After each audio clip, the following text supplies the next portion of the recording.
Douglas, Henry Harris, John Harris, Henry Bailey, and Charles Roberts were the people in the group that made the plan to run away. Henry Bailey was Douglas's uncle. Charles was married to Douglas's aunt. Some of the men had different masters. They planned to take one of their master's large canoes.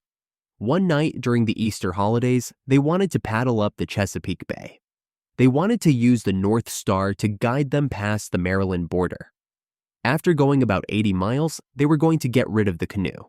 They hoped taking the water route would be easier because traveling by land would lead to more stops and questions by white people. The week before they wanted to leave, Douglas wrote fake passes signed by all their masters. The passes said that they were allowed to go to Baltimore for the Easter holidays. As they approached the deadline for their escape, they became more and more anxious. Douglas repeatedly tried to reassure everyone that they were making the right decision. He writes, "We had talked long enough. We were now ready to move. If not now, we never should be. And if we did not intend to move now, we had as well fold our arms, sit down, and acknowledge ourselves fit only to be slaves."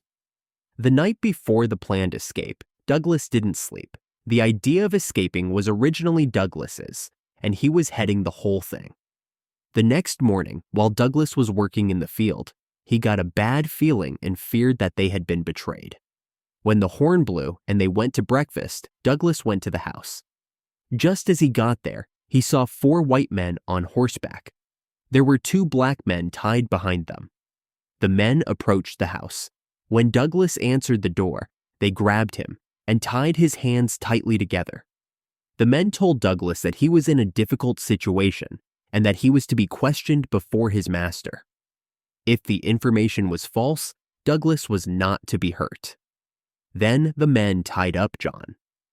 When they tried to tie up Henry, he shouted, "I won't." 2 of the patrolmen pulled out their pistols. They swore that if he did not cross his hands to be tied up, they would kill him. Henry shouted, "Shoot me, shoot me. You can't kill me but once. Shoot, shoot, and be damned. I won't be tied." With one hit, Henry knocked both pistols out of the hands of the patrolmen. All 4 men jumped on him. They beat him. After struggling with Henry for a while, they tied him up.